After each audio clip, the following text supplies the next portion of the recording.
আমার হাজবেন্ড চায় আমি ছোট কালো টিপ দেই কপালে, শুধু হাজবেন্ডের সামনে কি টিপ ব্যবহার করা যাবে? মানত করা নামাজ কি সব একসাথে পড়তে হবে নাকি সময় পেলে একটু একটু করে পড়তে হবে? আমার ছেলের বয়স প্রায় 2 মাস, ছেলের পেশাব গায়ে কাপড়ে লাগে, এই অবস্থায় নামাজ কিভাবে পড়বো? ফরজ গোসল করার পর কাপড় ধোয়ার সময় শরীরের কাপড়ের পানি পড়লে কি আবার গোসল করতে হবে? আমার ব্যাংক অ্যাকাউন্ট থেকে কিছু সুদ জমা হয়, যেহেতু সুদ হারাম সেহেতু আমি সুদগুলো কোথায় দিতে পারি? কাজা নামাজ আদায় করার জন্য কি একামত দেওয়া লাগে? হাত কেটে গেলে হাতের কাটা অংশ না ভিজিয়ে ওযু করা যাবে কিনা? প্রতিদিন চুল না ভিজিয়ে গোসল করলে কি ওযু গোসল শুদ্ধ হবে? আমার ঠান্ডা জনিত সমস্যা আছে। গুল ব্যবহার করার বিধান দয়া করে জানাবেন। দাফন সম্পন্ন করার পর 3 দিন পর্যন্ত কবরে পানি দেওয়া যাবে কিনা? নামাজের সম্পূর্ণ মনোযোগী হবার উপায় জানাবেন। চলুন তাহলে আমরা প্রশ্ন উত্তরের আলোকিত ভবনে প্রবেশ করি। সাইফান শেখ আপনি লিখেছেন, মানত করা নামাজ কি সব একসাথে পড়তে হবে নাকি সময় পেলে একটু একটু করে পড়তে হবে? এখন মানত আপনি কি ধরনের করেছেন?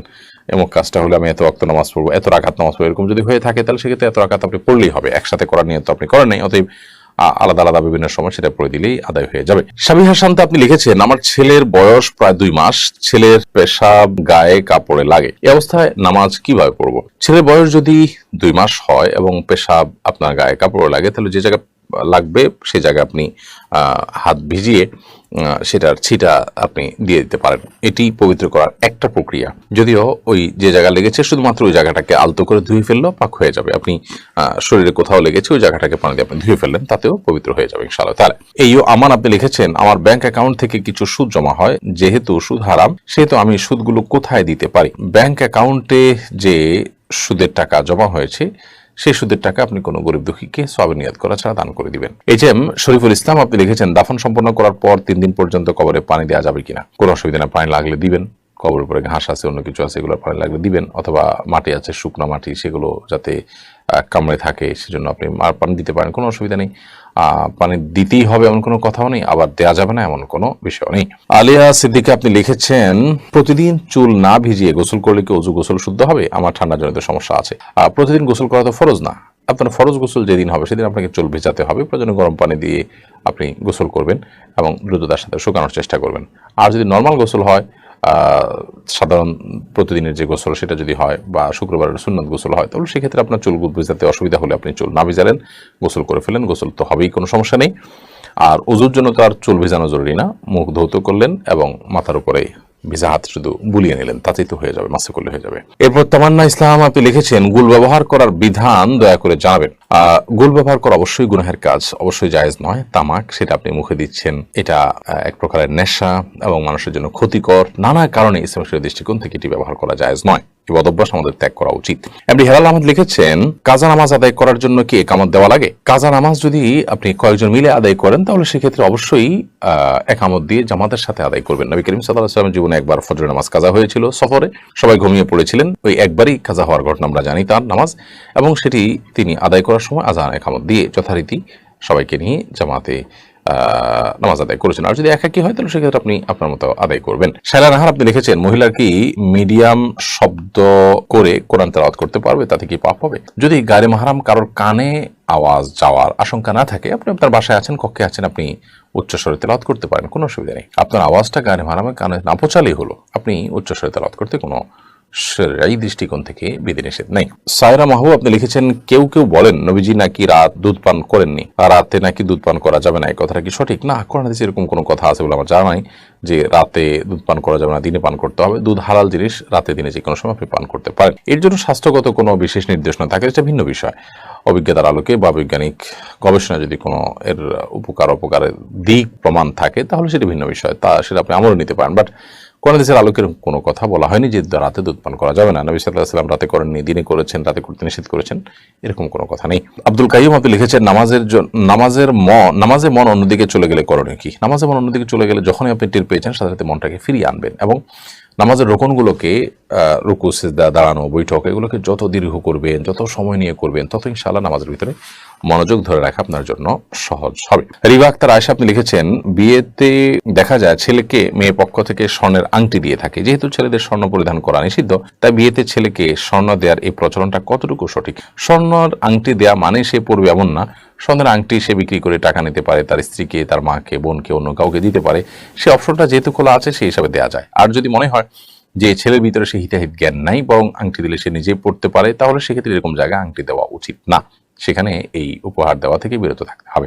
আমার দেশে বেশিরভাগ মানুষেরই এই হিতাহিত জ্ঞান না থাকার কারণে এটা দেয়া থেকে বিরত থাকা উচিত। আর যদি এমন হয় যে না সে ছেলে পড়বে না, বা তাকে জানিয়ে দেওয়া যায় যেটা তোমার জন্য পড়া নিষিদ্ধ শরীরের দৃষ্টিকোণ থেকে, তোমাকে উপহার দিলাম, তুমি অন্য কিছু বা অন্য কাউকে দিও অথবা কিছু করো, সেটা বেটার। কিন্তু এগুলো বলা বলে আসলে করা হয়ে ওঠে না, বা এটা বলাটা নানা দিক থেকে জটিলতা তৈরি করে। এই জন্য সে এই স্বর্ণের আংটি ব্যবহার করে হারামে লিপ্ত হতে পারে, সে আশঙ্কা থাকলে বিকল্প কোনো পথ দেখা উচিত উপহার দেওয়ার জন্য। মোহাম্মদ নাজির হোসেন লিখেছেন, ফরজ গোসল করার পর কাপড় ধোয়ার সময় শরীরের কাপড়ের পানি পড়লে কি আবার গোসল করতে হবে? ফরজ গোসল করার পর কাপড় ধোয়ার সময় যদি পানি ছিটে এসে কাপড়ে লাগে কোনো অসুবিধা নেই, তার জন্য আলাদা গোসল করতে হবে না।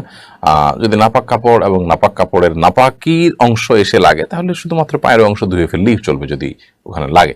আর এমনিতে আপনার যে পানিটা লাগছে ছিটা এসে, সেই পানিটা কোনো নাপাক লেগে আছে এমন দেখা যাচ্ছে না, তাহলে সেক্ষেত্রে ওই পানি লাগার কারণে আপনার ওই জায়গা নাপাক হবে না। মোহাম্মদ রুবেল আপনি লিখেছেন, অসুস্থতা থেকে সুস্থতার জন্য কি আমল করবো? অসুস্থতা থেকে সুস্থতার জন্য আল্লাহ তাআলার কাছে দোয়া করতে থাকবেন, যত রকম দোয়া আছে দুরূদ পড়বেন, আল্লাহর প্রশংসা করবেন এবং স্বাভাবিকভাবে আল্লাহ তাআলার কাছে দোয়া করতে থাকবেন ইনশাআল্লাহ বিদিনিল্লাহ। এই দোয়াগুলো নিজের ভাষায় আপনি বলতে পারেন, মনে মনে আল্লাহ তাআলার কাছে নিবেদন করতে পারেন।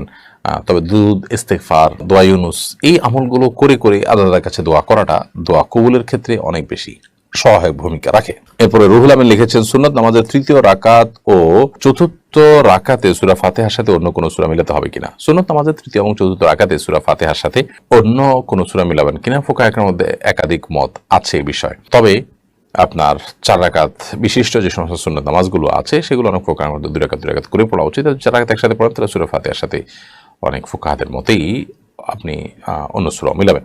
ইসরার ফারহান পৃথুল এআরডি থেকে আপনি লিখেছেন, ইশাকের নামাজ সম্পর্কে কিছু বলুন। সূর্য ওঠার 20-25 মিনিট পর যে নামাজ পড়া হয় এটাকে ইশাকের নামাজ বলা হয়, এবং এই নামাজ যদি কেউ পড়েন, বিশেষ করে ফজরের পর আপন জায়গায় বসে জিকির আজকার করতে করতে অপেক্ষা করে তারপরে নামাজ যদি পড়েন, তাহলে সেক্ষেত্রে এর মাধ্যমে আল্লাহ রাব্বুল আলামিন একটি কবুল ওমরার সওয়াব দান করবেন। অনেক ফজিলতপূর্ণ একটি বিষয়। শুভ আহমেদ অবাক এআরডি থেকে আপনি লিখেছেন, নামাজে সম্পূর্ণ মনোযোগী হওয়ার উপায় জানাবেন, উপকৃত হব। নামাজে পরিপূর্ণভাবে মনোযোগের জন্য প্রথমত নামাজের যথেষ্ট আগে থেকে অন্য সব বিষয় থেকে আপনি ফারিগ হয়ে নামাজের জন্য ফ্রি হয়ে যান। সকল ব্যস্ততা থেকে ফ্রি হয়ে মসজিদে আগেভাগে চলে আসেন, একটু বসেন, অপেক্ষা করেন নামাজের জন্য। এবং দ্বিতীয়ত হলো নামাজের যে দোয়া সূরা কেরাতগুলো পড়ছেন সেগুলোর অর্থটা একটু বোঝার চেষ্টা করুন এবং সেগুলো মনে মনে চিন্তা করার চেষ্টা করুন। তৃতীয়ত নামাজের যে রোকনগুলো আছে সেই রোকনগুলোকে যতটুকু সম্ভব একটু লম্বা সময় নিয়ে ধীরে ধীরে ধীরে ধীরে করার চেষ্টা করুন, তাহলে ইনশাআল্লাহ নামাজের ভিতরে মনোযোগ আসবে, আল্লাহ চাইন তো। মোহাম্মদ নাজিমুদ্দিন লিখেছেন, হাত কেটে গেলে হাতের কাটা অংশ না ভিজিয়ে ওযু করা যাবে কিনা? হাতের কোথাও কেটে গেছে, পায়ের কোথাও কেটে গেছে, তাহলে যে জায়গা কেটে গেছে ওই জায়গাটা আপনি ব্যান্ডেজ দিয়ে রেখেছেন, তাহলে অন্য জায়গা ধোবেন, জাস্ট ব্যান্ডেজের উপর দিয়ে ভেজা হাত মুছে নেবেন, তাতে হয়ে যাবে। আর যদি ব্যান্ডেজ দেওয়া না থাকে, খোলা থাকে, তাহলে সেক্ষেত্রে ওখানে পানি লাগলে যেতে অসুবিধা হবে, অতএব তার বাইরের অন্যান্য সব জায়গাগুলো ধোবেন, জাস্ট ওই জায়গাটায় আলতাভাবে আপনি রাখবেন এবং সম্ভব হলে তার উপর দিয়ে ভেজা হাত বুলিয়ে নেবেন। জাস্ট এতটুকু ভিজা হাতকে ঝেড়ে তারপর একটু বুলিয়ে নেবেন, ইনশাআল্লাহ একটু যথেষ্ট হবে। আবার আপনার জন্য কষ্ট হয় এইভাবে একদম লাগায় লাগায় আপনাকে ডলতে হবে এমনটা জরুরি না। আমার হাজবেন্ড চায় আমি ছোট কালো টিপ দেই কপালে, শুধু হাজবেন্ডের সামনে কি টিপ ব্যবহার করা যাবে? আপনি হাজবেন্ডের সামনে সৌন্দর্যের জন্য অবশ্যই টিপ ব্যবহার করতে পারেন, তিনি যদি ছোট কালো টিপ দিতে পারেন কোনো অসুবিধা নেই, এটা দিতে পারেন।